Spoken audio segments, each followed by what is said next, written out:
We're in the Accademia in Venice, standing in front of a very late Titian. In fact, a painting so late in his life that not only did he intend it for his own tomb, but it was unfinished at his death. And parts of it were finished by another artist after Titian's death. We have some evidence that the angel holding the large candle may have been added by that later artist. The painting was intended for his tomb in the Church of the Frari here in Venice that Titian painted two other great paintings for, his Assunta, or the Assumption of the Virgin, and also his Pesaro Madonna. So this was a church that he was very familiar with, that he had a relationship with. And where he is buried, although there was a dispute, so this painting was not added. This is a Pietá, which was a rare subject for Titian, and we think that it would have been on the right wall, so you would have approached it at an angle, and it helps to explain the composition. And that's true generally for Titian's work, that he was very aware of the approach of the viewer toward the painting and the way in which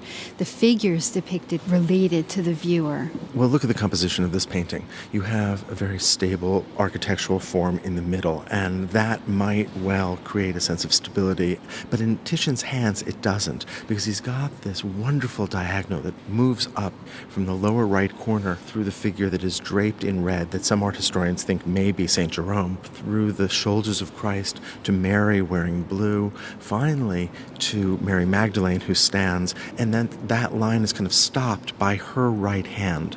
And she strides forward toward us, although she looks away from us. Some art historians think that the figure of St. Jerome, who's kneeling and grasping the hand of Christ, looking up at Christ and Mary, may be a portrait of Titian himself. And Titian does appear, we think, in the Pietà, in a painting within the painting that we see on the lower right. There's a small image of two figures praying toward a Pietà. And that's stacked right over the family crest, which you can see just below that canvas. So that identification with Titian and his son is pretty certain. So this is personal image for the artist. It's clear that Titian often worked on paintings for long periods of time, returning to them again and again, which is something you can do with oil paint. But to me, it makes sense that you might not finish a painting that's destined for your own tomb. The forms that frame the central figures are enormous and powerful.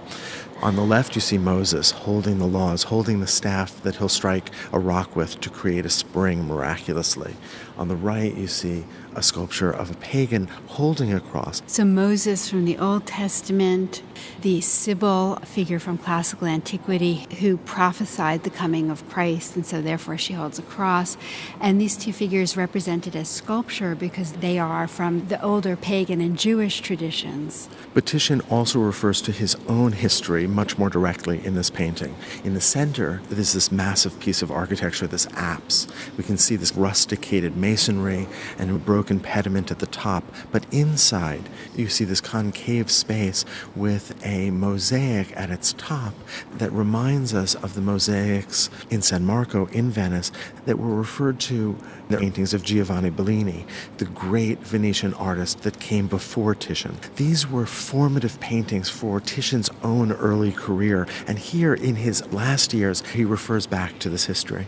Although the painting is unfinished, we do get a sense of how oil paint allowed Titian and other Venetian artists to work on paintings over a long period of time, to be expressive with their brushwork, to have a sense of immediacy and individuality in that brushwork, to create forms that were open, that lack a kind of finality. That's right. This painting feels mutable. It feels as if Titian might have continued to push the paint, and that form might resolve or in some places continue to dissolve. Part of the power of this painting has to do with the fact that it is represented at night, but it allows Titian to have these figures, these forms, emerge out of darkness. The light almost seems to emerge from Christ. There is that interest in spiritual light. That is something we see in the work of Titian going back to his other paintings in the Frari, like the Assumption.